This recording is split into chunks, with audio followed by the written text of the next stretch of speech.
وہ بھی بہت اچھا ہے. فرقوں کی دکانیں بند, the damage has been done. یہ تو نہیں کہتے اعلیٰ حضرت, کالا حضرت کہتے ہیں. اسی طریقے سے داتا صاحب فیل ہو گئے ہیں کہ وائٹ ہاؤس کو لمحے میں غائب کر کے لاہور میں لا کے تو مینار پاکستان کے نیچے رکھ دیں. میں کہتا ہوں جی وہ امریکن پریزیڈنٹ بھی بریلوی ہو جائے گا. طارق جمیل صاحب اور مفتی مسعود صاحب. ٹھیک. طارق جمیل صاحب جو ہے وہ جنت کی باتیں کرتے ہیں, اور مفتی صاحب جو لطیفے سناتے ہیں بہت اچھے ہوتے ہیں. کیا بات ہے, پسندیدہ سیاستدان. اس میں سراج الحق صاحب کو آپ رکھیں, یعنی ایک کریکٹر والے انسان ہیں. ایران اگر حملہ کر دے, اس کا جواب میں لیٹ ہو جائے تو گالیاں, جواب دے دیں تو گالیاں. بلے کا نشان ان کی حرکتوں کی وجہ سے چھینا ہے. ابھی جو نواز شریف کر رہا ہے وہ ٹھیک کر رہا ہے, کندھے بھی بیٹھ کے آ رہا ہے. تو خان صاحب پہلے قوم سے معافی مانگے. جب وہ کہتے تھے نا کہ میں کہتا تھا ان سے شیر کا نشان لو, تو میں غلط کر رہا تھا. ہمیں کیا پتا تھا کہ یہ بھی چور نکل آئے گا. ہمیں اس میں زیادہ دکھ ہے. یہ اینٹی فوج بیانیے کی وجہ سے بلوچیوں کے حق میں بول رہے ہیں. یہ واقعی یہ بلوچیوں کے حق میں, یہ نہ ہو کل کو فوج گود لے لے خان صاحب کو, پھر یہ بلوچیوں کے خلاف ویلاگ بنانا شروع کر دیں. السلام علیکم, میں ہوں شہزاد سلیم عباسی اور آپ دیکھ رہے ہیں شہزاد عباسی پوڈ کاسٹ. آج ہم موجود ہیں ایک ایسی شخصیت کے ساتھ جو کہ نہ صرف جو کہ سیاسی شخصیت تو نہیں ہے اور نہ ہی کوئی سماجی شخصیت ہیں, بلکہ آپ ان کو ریلیجیس انفلوئنسر کے طور پر دیکھتے ہیں, جانتے ہیں. آپ ایک میڈیا سنسیشن ہیں, آپ ہمیشہ دبنگ انداز میں بات کرنا پسند کرتے ہیں. آپ اگر اس وقت پاکستان میں جو موجودہ یعنی دستیاب جو ہمارے مذہبی رہنما ہیں ان میں سے اگر آپ دیکھیں تو اس وقت وہ ہی از آن دا ٹاپ لسٹ, جن کو آپ سنتے ہیں میڈیا چینل پہ, ان کو فالو کرتے ہیں. اور آپ کا جو نعرہ مستانہ ہے وہ یہ ہے کہ بابوں سے دور ہو جائیں اور قرآن و سنت کی جو دعوت ہے اس کی طرف آئیں. جی ہاں, میرے مراد جناب انجینئر محمد علی مرزا صاحب ہیں. انجینئر صاحب بہت شکریہ, آپ نے اپنا قیمتی ترین وقت ہمیں دیا. جزاک اللہ خیرہ. لا حول ولا قوت الا باللہ. اللہم صلی علی محمد وعلی آل محمد. شہزاد بھائی, آپ کو ہماری اکیڈمی میں ویلکم ہے. اللہ کا نام لے کے شروع کریں. انجینئر صاحب, ویسے تو آپ نے اپنی ہر ایک پوڈ کاسٹ میں یہ بتایا ہوا ہے کہ آپ نے کہاں سے سٹارٹ کیا اپنی لائف کو, اپنی جرنی کو, اور کہاں سے تعلیم حاصل کی اور کہاں آپ جاب کرتے رہے. آپ کچھ ایسی تشنگی جو آپ محسوس کریں ہمارے ناظرین کو بتانا چاہیں. تشنگی تو کوئی نہیں ہے, سوائے اس کے کہ جو لوگ بھی یہ دعوت کا کام کرنا چاہتے ہیں تو اس پیک پہ پہنچنے کے لیے انہیں بڑی محنت کرنی ہوگی. لوگ عموماً جو کامیاب لوگ ہیں انہیں ان کے ٹاپ لیول پہ جا کے دیکھتے ہیں, یہ نہیں دیکھتے کہ اس لیول پہ پہنچنے کے لیے کن کن تکلیف سے انہیں گزرنا پڑا. لہٰذا دین کا چھٹا فرض جو ہے وہ روٹی ہے. معیشت کے بغیر آپ اپنے معاملات کو آسان طریقے سے لے کے نہیں چل سکتے. اگر آپ نے رزق حلال کمانا ہے اور دین کی خدمت کرنی ہے تو پھر بڑی مشکلات آئیں گی. اس لیے ذہنی طور پر تیار رہیں کہ جس نے اس لیول کے اوپر بڑا کام کرنا ہے تو وہ ان تکلیف سے گزرے گا. اللہ تعالیٰ نے انبیاء کرام علیہ السلام کو بھی آزمایا, اور جو انبیاء کرام علیہ السلام کے پیٹرن پہ دین کا کام کرتے ہیں انہیں ان تمام تکلیف سے گزرنا پڑتا ہے. ٹھیک ہے, ہمارے جو سیگمنٹ ہے اس کو ہم دین پہ بات کریں گے, سیاست پہ بات کریں گے, اور اینڈ پہ انشاءاللہ ایک بزل راؤنڈ ہوگا جس میں ہم فوری آپ سے جوابات لیں گے. To start with the first question, Quran پاک کو سمجھنے کے لیے جو مختلف تفاسیر ہیں جو کہ دستیاب ہیں پاکستان میں, ان کو پڑھ کر ہم قرآن پاک کو مکمل سمجھ سکتے ہیں؟ جی سمجھ سکتے ہیں. قرآن کا جو پرائمری مقصد ہے وہ تذکیر ہے, یعنی نصیحت, انذار, آخرت کا ڈر. وَأُوحِيَ إِلَيَّ هَذَا الْقُرْآنُ لِأُنذِرَكُمْ بِهِ وَمَنْ بَلَغَ. اے نبی صلی اللہ علیہ وآلہ وسلم, ہم نے یہ قرآن تمہاری طرف اس لیے وحی کیا تاکہ تم اس کے ذریعے باقی لوگوں کو ڈر سناؤ, اور جس تک بھی یہ دعوت پہنچائے وہ اسی کے ذریعے تبلیغ کریں. تو انبیاء کرام کا جو پرائمری مقصد ہے وہ انذار, یعنی آخرت کا ڈر سنانا. یعنی تمہیں کسی نے پیدا کیا ہے, تم نے مر کے اس کے حضور پیش ہونا ہے اور دنیا میں کیے ہوئے اعمال کا جواب دہ ہونا ہے. یہ پرائمری مقصد ہوتا ہے پیغمبر کا. ایک مقصد اس کا تبشیر بھی ہے, لیکن تبشیر ان لوگوں کے لیے بشارت جو دعوت حق قبول کر لیں. بہرحال پیرلل میں انذار ان کے لیے بھی رہے گا تاکہ ان کا قبلہ درست رہے. تو قرآن کا یہ جو پرائمری مقصد ہے یہ آپ قرآن کا سمپل ترجمہ پڑھ کے بھی حاصل کر سکتے ہیں. جہاں تک قرآن حکیم میں جو دقیق مسائل آئے ہیں چند ایک, وہ عام بندے کی ضرورت نہیں ہے. نہ فقہی احکام و مسائل کی تفصیلات عام بندوں کی ضرورت ہے, اس کے لیے آپ علماء کی طرف ہی رجوع کریں. اور علماء کو جہاں مسائل نہیں پتا وہ پھر اہل الذکر کی طرف رجوع کریں، فاسألوا اہل الذکر ان کنتم لا تعلمون، اگر تمہیں نہیں پتا تو اس فیلڈ کے ایکسپرٹ سے پوچھ لو۔ مثلا قرآن حکیم میں 1000 کے قریب جو آیات ہیں وہ scientific facts, physical phenomena of nature سے متعلق ہیں، ایمبریولوجی سے متعلق، باٹنی سے متعلق، زوالوجی سے متعلق، اسٹرونومی سے متعلق۔ اب ظاہر علماء کو تو اس کا نہیں پتا، وہ جو منطق پڑھ رہے ہیں، ارسطو کی پڑھ رہے ہیں ابھی تک، انہیں تو جدید سائنس کا بھی پتہ ہی نہیں۔ اس کے لیے پھر انہیں اس فیلڈ کی طرف بھی جانا پڑے گا، اور ظاہر ہے ادھر سے ڈگری تو یہ نہیں حاصل کر سکتے، یونیورسٹیز میں تو ان کو کوئی داخلہ ہی نہیں دے گا جب تک ان کی وہ والی تعلیم نہیں ہوگی۔ تو بہتر یہ ہے کہ وہ پھر ان فیلڈز کے ایکسپرٹ سے رابطہ کریں گے، پھر وہ انہیں بتائیں گے۔ اسی طریقے سے جو ڈاکٹر کی فیلڈ کے لوگ ہیں، جو انجینئرنگ کی فیلڈ کے لوگ ہیں، وہ انہیں بتائیں گے۔ علماء نے نکاح طلاق کے مسائل بتانے ہیں، اسی طریقے سے وراثت کوئی کیلکولیشن کرنی ہے وہ بتا دینا ہے۔ لیکن جو پرائمری مقصد ہے نا، فکر آخرت، اس کے لیے آپ کو کسی مفتی کے پاس جانے کی ضرورت نہیں ہے۔ وہ قرآن حکیم کا آپ ترجمہ پڑھ لیں تو قرآن حکیم سٹارٹ سے لے کے اینڈ تک جو چیز بالکل کلیئر ایک عام بندے کے لیول کے اوپر سمجھاتا ہے نا، وہ فکر آخرت ہے، ایک اللہ کا کنسپٹ ہے، اور دنیا کی بے ثباتی، آخرت میں اللہ کے حضور جواب دہی، یہ سارے وہ جو ٹاپکس جو انذار سے متعلق ہے، انسان کی نصیحت سے متعلق ہے، آخرت کے ڈر سے متعلق ہے، اس کے لیے آپ کوئی بھی ترجمہ پڑھ لیں وہ کافی ہے۔ بہرحال اگر آپ نے تفسیر پڑھنی ہے تو میرے نزدیک ترجمہ بھی اور تفسیر بھی جس شخصیت کی میں سمجھتا ہوں کہ ایکسٹرا آرڈنری ہے، امت لیول کا انہوں نے کام کیا، وہ مولانا مودودی رحمۃ اللہ علیہ کی جو تفسیر ہے تفہیم القرآن، اور جو انہوں نے ترجمان القرآن اس کا ترجمہ لکھا، وہ عربی لنگوسٹک کا جو سوز و گداز ہے، جسے عربی پتہ ہے کہ اس کے لیے اپروپریٹ ورڈ اردو میں کیا ہونا چاہیے تھا، کس طریقے سے وہ بات کنوے ہونی چاہیے تھی، کیونکہ جب آپ ایک زبان کو دوسری میں ٹرانسلیٹ کرتے ہیں تو ورڈ بائی ورڈ تو نہیں کر سکتے، با محاورہ کرنا ہوگا، پھر اس کے لیے اسی انٹینسٹی کے الفاظ اس زبان میں ڈھونڈنے ہوں گے۔ یہ اگر آپ سمجھ لیں ٹاپ آف لسٹ جس نے کام کیا ہے وہ مودودی صاحب کا ترجمہ ہے۔ آپ اس ترجمے کو پڑھ کے دیکھیں اور باقیوں کو بھی دیکھیں، آپ کو زمین و آسمان کا فرق محسوس ہوگا۔ مجھے ایٹ لیسٹ قرآن کی عربی اس حوالے سے آتی ہے کہ مجھے ضرورت نہیں پڑتی ترجمے والا قرآن دیکھنے کی، میں فیل کر سکتا ہوں قرآن کو سنتے ہوئے جو قرآن کا سوز و گداز ہے وہ مودودی صاحب کے ترجمے میں نظر آتا ہے۔ ٹھیک ہے، بہرحال ہم یہ پابندی کسی کے اوپر نہیں لگاتے، اس کی وجہ ہے کہ شیطان قرآن پڑھنے سے ہی دور کر دے گا، اس لیے پھر ہم یہ کہتے ہیں کہ اگر آپ بریلوی ہیں تو اعلیٰ حضرت احمد بریلوی صاحب کا ترجمہ پڑھ لیں۔ انہوں نے بھی ایاک نعبد و ایاک نستعین کا ترجمہ یہی کیا ہے، اے اللہ ہم تیری ہی عبادت کریں، تجھی سے مدد چاہیں، غیر اللہ سے انہوں نے مدد نہیں مانگی ہوئی، ترجمہ بالکل ٹھیک کیا۔ دیوبندی ہیں تو اشرف علی تھانوی صاحب کا ترجمہ پڑھ لیں تاکہ کوئی اعتراض نہ کرے کہ آپ دوسرے عالم کی طرف ریفر کر رہے ہیں۔ اہل حدیث ہیں تو جونا گڑی صاحب کا ترجمہ پڑھ لیں، اور اگر شیعہ ہیں تو سید فرمان علی شاہ صاحب کا ترجمہ پڑھ لیں۔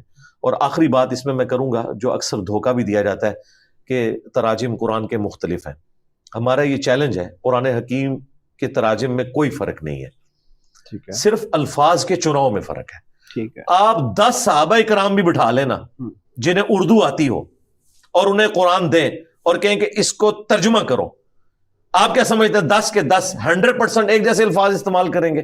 یہ پاسبل ہی نہیں، کیونکہ جب ایک زبان دوسرے میں ٹرانسلیٹ ہوتی ہے تو الفاظ کے چناؤ کا فرق ہوتا ہے، لیکن 10 کے 10 مفہوم میں بات ایک ہی کریں گے۔ کوئی ترجمہ کرے گا اللہ کے نام سے شروع، کوئی کرے گا شروع اللہ کے نام سے، کوئی کرے گا شروع کرتا ہوں اللہ کے نام سے، شیطان کے نام سے کوئی نہیں شروع کرے گا۔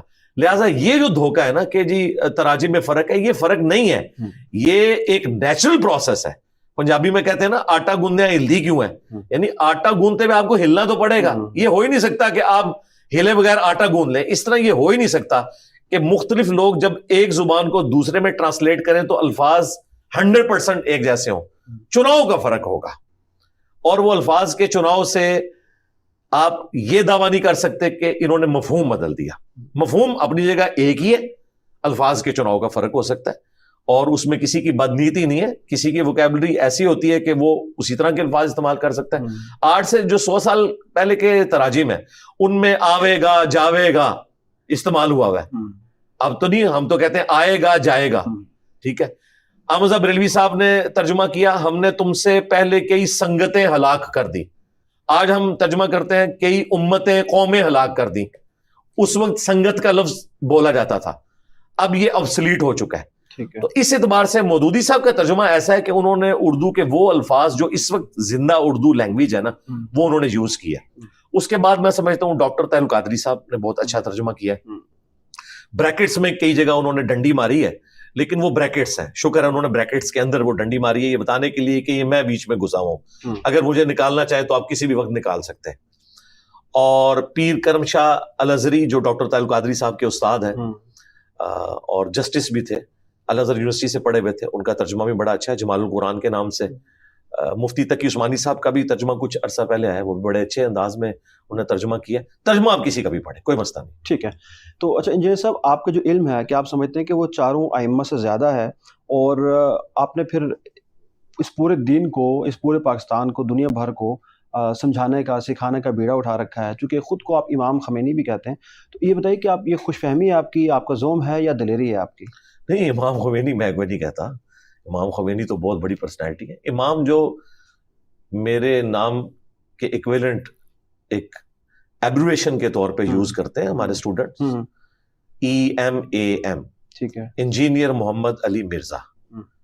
اگر امام خمینی والا امام یہ استعمال کرتے, یا امام ابن تیمیہ والا, یا امام احمد رضا بریلوی والا, یا امام ابو حنیفہ والا, تو وہ آئی سے لکھا جاتا ہے دنیا میں. ٹھیک ہے. اور شکر ہے کہ میرے نام کے سٹارٹ میں جو انجینئر ہے وہ انجینئر کے سپیلنگ میں آئی سے سٹارٹ نہیں ہوتے, ورنہ تو لوگوں نے کہنا تھا کہ یہ تو توریہ کر رہا ہے. اللہ نے مجھے الحمدللہ اس حوالے سے محفوظ رکھا, میرا کوئی دعویٰ نہیں ہے. باقی جو 4 ائمہ ہیں وہ تو ہمارے کمپیٹیٹر ہے ہی نہیں ہے, ہم تو خود ان کی لیگیسی آگے لے کے چل رہے ہیں. شاہ ولی اللہ دہلوی نے حجت اللہ البالغہ میں 4 ائمہ کے اقوال نقل کیے, امام حنیفہ, امام شافعی, احمد بن حنبل, امام مالک. یونینیمسلی سارے ایگریڈ ہے کہ ہماری کوئی بھی بات قرآن و سنت کے خلاف ہو اس پہ تم نے نہیں چلنا, تم نے قرآن و سنت کو فالو کرنا ہے, کیونکہ ہمیں گیون سرکمسٹانسز میں جتنا نالج پہنچا اس کی بنیاد پہ ہم نے ایک بات کی. صحابہ کرام تک بھی بعض اوقات ایسی احادیث نہیں پہنچی ہوتی تھی جو دوسرے صاحب نے سنی ہوئی ہوتی تھی. مثلا حضرت ابو ہریرہ سب سے زیادہ حدیثیں روایت کرنے والے صحابی ہیں, بخاری مسلم دونوں میں موجود ہے. نبی علیہ السلام کی وفات کے بعد آلموسٹ 30 سال تک وہ یہ فتویٰ دیتے تھے کہ جس پہ غسل فرض ہو, جنبی ہو, وہ روزہ نہیں رکھ سکتا جب تک کہ غسل نہ اتار لے. حتیٰ کہ حضرت معاویہ رضی اللہ تعالیٰ عنہ کے دور میں جب مروان مدینہ کا گورنر بنا تو اس نے چند لوگوں کو اما عائشہ کے پاس بھیجا, اور انہوں نے جا کے جب سیدہ عائشہ سے پوچھا تو انہوں نے فرمایا کہ اللہ تعالیٰ رحم کرے ابو ہریرہ کے اوپر, نبی علیہ السلام جنبی ہوتے تھے, احتلام کی وجہ سے نہیں بلکہ بیویوں کے ساتھ صحبت کرنے کی وجہ سے. یہ انہوں نے جملہ نہیں بولا ایک حیا کا پردہ رکھتے ہوئے, صرف کہا کہ احتلام کی وجہ سے نہیں, کسی اور وجہ سے. تو نبی علیہ السلام روزہ رکھ لیتے تھے اور فجر کا وقت داخل ہونے کے بعد غسل اتارا کرتے تھے. اب یہ بات حضرت ابو ہریرہ تک جب پہنچی تو انہوں نے خاموشی اختیار کر لی. انہوں نے کہا کہ یہ جو کچھ میں کہتا تھا وہ میرا فتویٰ تھا, مجھے اس حدیث کا نہیں پتا تھا. اگر حضرت ابو ہریرہ جو سب سے زیادہ احادیث کے راوی ہیں ان سے کوئی حدیث چھپی رہ گئی تو باقی امام تو شاہی کوئی نہیں. ٹھیک ہے, تو اماموں نے ہمیں خود کہا ہے کہ ہماری بات کی دلیل میں قرآن و سنت اگر آپ کو نہیں ملتا آپ ہمارے فتوے کو چھوڑ دیں. امام مالک کا قول شاہ ولی اللہ نے اس میں نقل کیا ہے کہ وہ رسول اللہ کی قبر کی طرف اشارہ کر کے کہتے تھے اس صاحب قبر صلی اللہ علیہ وآلہ وسلم کے علاوہ کوئی ایسا شخص نہیں کہ جس کی ہر بات مقبول ہو اور کوئی بات مردود نہ ہو, اور کوئی ایسا شخص نہیں کہ جس سے اختلاف نہ ہو سکے سوائے رسول اللہ کے صلی اللہ علیہ وآلہ وسلم. اور آخری بات, مولانا مودودی رحمہ اللہ تعالیٰ کے اوپر بھی یہی الزام لگایا, ان کے ہم اثر علماء نے اور بعد میں جو آنے والے علماء ہیں, کہ مودودی صاحب تفہیم القرآن میں اختلافی موضوعات کو چھیڑ کے اینڈ پہ کہتے ہیں کہ میری یہ رائے ہے. یہ بالکل جھوٹ بولتے ہیں. مولانا مودودی رحمہ اللہ تعالی ائمہ اہل سنت کی رائے نقل کرتے ہیں, 4 ائمہ کی, اور اس کے علاوہ بھی جو ائمہ ہے, یہ 4 تو مشہور ہو گئے نا, ظاہر ہے کہ ان کو ایک زیادہ فالوئنگ مل گئی. ادروائز ان سے بڑے بڑے ائمہ ہیں جن کی رائے موجود ہے, جن کو یہ لوگ فالو کرتے رہے, حسن بصری, سفیان ثوری, بڑے بڑے ائمہ, وہ سب کی رائے لکھتے ہیں. اس کے بعد وہ کہتے ہیں کہ میری نظر میں فلاں امام کی بات قرآن و سنت کے زیادہ قریب ہے. اچھا, یہ اتنا دھوکہ دیتے ہیں, یہ کہتے ہیں کہ مودودی صاحب یہ کہتے ہیں کہ میری رائے جو ہے ان سے بہتر ہے. وہ کہتے تھے ان میں سے کس کی رائے بہتر ہے. ہمارا یہ چیلنج ہے کہ مودودی صاحب کا کوئی ایک مسئلہ بتائیں جس میں انہوں نے سلف سے بڑے لیول کے اوپر اختلاف کر دیا ہو، وہ کسی نہ کسی جگہ کسی امام کو سپورٹ کر رہے ہوں گے کہ بھئی اس امام کی رائے اس معاملے میں درست ہے. ہاں وہ اس کنزرویٹو سوچ میں نہیں رہے، اگرچہ وہ اپنے آپ کو پوری زندگی حنفی کہتے رہے، لیکن فقہ حنفی کا چھوڑا کچھ نہیں انہوں نے. جہاں جہاں فقہ حنفی میں خرابیاں تھیں، خواہ وہ مس ہینڈلنگ امام حنیفہ سے ہوئی، بدنیتی کی وجہ سے نہیں، لمیٹڈ نالج کی وجہ سے، اور یہ کوئی تحقیر نہیں ہے ان کی. اگر حضرت ابو ہریرہ کو لمیٹڈ نالج کی وجہ سے ایک غلط فتوے سے رجوع کرنا پڑا تو امام حنیفہ کے ساتھ بھی ایسا ہو سکتا ہے، کوئی ایسا مسئلہ نہیں. تو انہوں نے وہ ہائی لائٹ کی کہ یہاں پہ ان سے یہ مس ہینڈلنگ ہوئی ہے، یہ مسئلہ یوں نہیں یوں ہے. مثلا جرابوں پہ جو مسح کا ایشو ہے، اس پہ جس طریقے سے مودودی صاحب نے ڈسکشن کی ہے، تو فقہ حنفی تو پوری اس کے اوپر کھڑی ہوئی ہے کہ یہ چمڑے کے موزے اگر نہ ہوں اور وہ بھی شرائط رکھتے ہیں اتنے کلومیٹر تک چلیں، اور یہ مودودی صاحب نے بالکل موتیوں کی طرح اس بات کو بیان کیا ہے اور بتایا کہ بھی شریعت آپ کو کسی تکلیف میں نہیں ڈالنا چاہتی تھی کہ آپ ایک نمبر بڑا بوٹ لیں چمڑے کے موزے پہننے کے لیے. شریعت تو آپ کو ایک آسانی دینا چاہتی تھی کہ سردیوں میں ایک بار آپ وضو کر کے پہن لیں اور 5 نمازوں تک آپ مسح کر لیں، اور مسافر ہیں تو 15 نمازوں تک. اس میں شریعت نے کہیں آپ کو یہ پابند نہیں کیا ہوا کہ چمڑے کی ہوں فلاں کی ہوں. پھر انہوں نے بتایا کہ جورب والی حدیثیں علیحدہ سے ہیں اور خفین والی حدیثیں علیحدہ سے ہیں. خفین کہتے ہیں چمڑوں کے موزے، اور جورب تو لفظ ہی عربی کا ہے، جوراب کو کہتے ہیں. بڑے اچھے طریقے سے انہوں نے ڈسکشن کیا. تو اللہ کا شکر ہے مودودی صاحب نے جو کچھ کیا وہ علمی دلائل کی روشنی میں کیا، اور ہم اسی لیگیسی کو آگے لے کے چل رہے ہیں کہ ہم بھی جو کچھ پیش کرتے ہیں وہ ہم ائمہ کی جو رائے ہے، اگر پرانے مسائل پہ ڈسکشن کرتے ہیں تو ہم بتاتے ہیں کہ اس مسئلے میں یہ امام حق پہ مبنی تھا. مثلا امام کے پیچھے فاتحہ کا جو مسئلہ ہے، اس میں امام مالک کی رائے کو قرآن و سنت میں فٹ ان سمجھتا ہوں ایز کمپیئر ٹو امام حنیفہ، امام شافعی، احمد بن حنبل اور امام بخاری کی رائے کے. امام مالک کا یہ موقف ہے اور احادیث سے سپورٹیو ہے. میں نے اس کے دلائل میں احادیث پیش کی ہیں کہ جہری نمازوں میں آپ کا سن لینا کافی ہے. امام اگر سکتے کرے تو آپ ضرور فاتحہ پڑھ لیں، ادروائز سن لینا کافی ہے. اور جو سرن رکھتے ہیں، ظہر کی 4، عصر کی 4، عشاء کی آخری 2 اور مغرب کی آخری 1، اس میں آپ پڑھیں گے پیچھے، خاموش کھڑے نہیں ہوں گے. اب امام حنیفہ ایک ایکسٹریم پہ وہ کہتے ہیں نہیں آپ خاموش ہی رہیں گے، اور آج کے حنفی یعنی دکانوں کا حساب کریں گے. ظاہر ہے خاموش رہیں گے تو قیام میں کیا کریں گے، ذہن تو سوچتا ہے. اور دوسری طرف امام شافعی ہیں، احمد بن حنبل ہے اور امام بخاری، وہ کہتے ہیں آپ نے پڑھنا ہی پڑھنا ہے اور اس کے لیے امام سکتے کرے. لیکن آج کل امام تو سکتے نہیں کرتے. تو ہم بھی یہی کرتے ہیں کہ ان میں سے جو بہتر رائے ہے وہ بیان کرتے ہیں. باقی میجورٹی جو مسائل ہیں وہ تو آج کے ہیں بھائی. یہ ویڈیو کیمرے میں ریکارڈنگ، سپیکر میں نماز پڑھانا، انتقال خون کا مسئلہ، اعضاء کی پیوند کاری کا مسئلہ، کتبین پہ نماز کا مسئلہ جہاں 6 مہینے کا دن 6 مہینے کی رات. اب یہ تو امام حنیفہ کو نہیں پتا کہ ایسی جگہ بھی ہیں. تو یہ مسائل آج کے دور کے لوگ بتائیں گے. تو اجتہاد کا دروازہ قیامت تک کھلا ہے قرآن و سنت کے دلائل کی روشنی میں. یہ فکس نہیں ہے. ٹھیک ہے، بالکل کلیئر کٹ. اچھا آپ نے کہا کہ the damage has been done، یہ ہمیشہ آپ کہتے ہیں، تو یہ تو تعمیر معاشرہ تو نہ ہوا نا، یہ تو اصلاح کی بات ہمیں کرنی چاہیے. اچھا دوسرا یہ کہ یہ چونکہ آپ نے بات کی بابو کے حوالے سے، تو بابو پہلے میں اسے ریبٹل کر لوں نا. the damage has been done. ٹھیک ہے. the damage has been done یہ کوئی نیگیٹو جملہ نہیں ہے، یہ قرآن میں بھی آیا. سورۃ الانبیاء میں اللہ تعالیٰ نے فرمایا ہم حق کو دے مارتے ہیں باطل کے اوپر اور وہ اس کا بھیجا نکال دیتا ہے. یہ تو اللہ بھی کہہ رہا ہے کہ حق باطل کا the damage has been done کر دیتا ہے. ٹھیک ہے. تو یہ نیگیٹو مثال نہیں ہے، یہ قرآن میں استعمال ہوئی ہے. اگر ہم اپنے کسی ریسرچ پیپر کو کہتے ہیں علمی ایٹم بم، تو اس سے مراد یہ نہیں ہے کہ ایٹم بم اگر تباہی کے لیے استعمال ہو رہا ہے تو علمی ایٹم بم یعنی یہ تباہی کس کی کار ہے؟ جو مخالف غلط نظریات ہیں. اللہ تعالیٰ کو بھی کوئی مشورہ دے سکتا تھا کہ آپ the damage has been done نہ یوز کریں، کوئی اصلاحی لفظ استعمال کریں. بعض کا ضرورت پڑتی ہے. اسی طریقے سے وَقُلْ جَاءَ الْحَقُّ وَقُلْ جَاءَ الْحَقُّ وَزَهَقَ الْبَاطِلُ إِنَّ الْبَاطِلَ كَانَ زَهُوقًا. تو حق آ گیا، باطل مٹ گیا، اور باطل ہے ہی مٹ جانے کے لیے. آپ ہوتے تو مشورہ دیتے کہ یہ ذرا سخت لفظ ہے، اللہ جی آپ یہ کہا کریں باطل شکست کھا گیا. باطل ہے ہی شکست کھانے کے لیے. یہ مٹانے والی بات جو کر رہے ہیں، صفحہ ہستی سے مٹا دینا. پھر اللہ تعالیٰ نے جو قوموں کو ہلاک کیا، وہاں اللہ تعالیٰ نے ایسے ایسے الفاظ استعمال کیے سورۃ الانبیاء میں کہ ہم نے ان کو کھیتی کی طرح کاٹ کے رکھ دیا اور آگ کی طرح بجھا کے رکھ دیا. تو یہ سارے کے سارے محاورتاً باتیں استعمال ہوتی ہیں. جو استعمال کر رہا ہے وہ پازیٹیو سینس میں کر رہا ہوتا ہے، اور یہ جائز ہے، میں نے قرآن سے ثابت کر دیا. لیکن پازیٹیوٹی تو پھر یہ بھی ہے نا کہ حکمت عملی کا بھی کوئی تقاضا ہے. جی کہ آپ ان کی اصلاح کے لیے ان بابو کے جو فالوورز ہیں ان کو خود کی طرف بلائیں. جب آپ ان کے بابو کے خلاف بات کرتے ہیں اور اوپر سے ایک سرٹیفکیٹ ڈال دیتے ہیں کہ دا ڈیمیج ہیز بین ڈن، کہ آپ کو میں نے ناکام کر دیا، آپ کے جو بھی مسائل تھے جو آپ لوگوں کو غلط بتا رہے تھے پچھلے 75 سال سے یا 100 سال سے 200 سال سے، تو آپ اب کچھ بھی نہیں رہے، تو اب تو فالوورز پھر تو آپ کی طرف تو نہیں آئیں گے، وہ تو آپ سے جی وہ بھاگیں آپ گے۔ کے سامنے ہے کس طرف گئے ہوئے ہیں، وہ تو آپ کے سامنے ہے۔ دوسری بات، یہ ایبسولوٹ جملہ نہ اٹھائے، فرقوں کی دکانیں بند، the damage has been done. اچھا، فرقوں کی دکانیں بند، کیا سارے فرقے دوسرے فرقوں کی دکانیں بند کرنے کے لیے ایک دوسرے سے مناظرے، چندہ بکس، مدارس الگ الگ نہیں بنایا کرتے تھے؟ اور یہ ان کا فخر تھا۔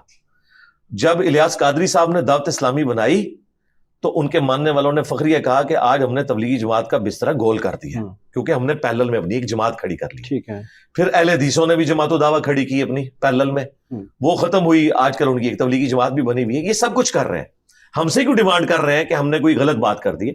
تو فرقہ واریت کو ختم کرنا اور فرقہ واریت کو ڈیمیج کرنا، یہ اسلام کو کھڑا کرنا ہے، کیونکہ اسلام پلس فرقہ is equal to zero. Wasif Ali Wasif صاحب نے ایکویشن لکھی ہے، اسلام پلس فرقہ از اکول ٹو زیرو۔ تو ہم فرقے کو ختم کر رہے ہیں تاکہ یہ جو اسلام کو نقصان ہو چکا ہے اس کو کسی طریقے سے اس کی ریمیڈی ہو۔ باقی یہ جو کہا بابوں کے بارے میں، تو یہ تو ایک دوسرے کے بابوں کو کافر کہتے ہیں۔ احمد صاحب بریلوی صاحب نے حسام الحرمین میں دیوبندیوں کو، ان کے بابوں کو، ان کے فالورز کو مرتد، کافر اور واجب القتل قرار دیا ہے، اور احکام شریعت میں وہابی، اہل حدیث، شیعہ، دیوبندیوں کو ذکر کیا کہ 1,00,000 دفعہ بھی اللہ کا نام لے کے ذبیحہ کریں گے مردار رہے گا، یہ مرتد واجب القتل ہے۔ تو میں نے تو یہ نہیں کہا، میں نے کہا یہ سارے مسلمان ہیں، غلطی لگی ہے نمازیں ان کے پیچھے پڑھو، چندے ان کو دو، چندہ بک نہیں بنائی، مسجد نہیں بنائی، مدرسہ نہیں بنایا، تو کوئی بھی نیگیٹو چیز جو ان میں تھی وہ میرے اندر نہیں ہے۔ اس کے جواب میں جب دیوبندیوں نے المحند علی المفند لکھی تو انہوں نے احمد صاحب بریلوی اور ان کی پوری جماعت کو شیطانی لشکر کہا، وہابی اہل حدیث کو انہوں نے کہا یہ خوارج ہیں جنہوں نے امام وقت کے اوپر چڑھائی کی ہے۔ یہ تو خود ایک دوسرے کو اسلام سے نکالے ہوئے تھے۔ ہمارا یہ دعویٰ ہے کہ ہمارا پلیٹ فارم واحد پلیٹ فارم ہے جو باقیوں کو مسلمان سمجھتا ہے۔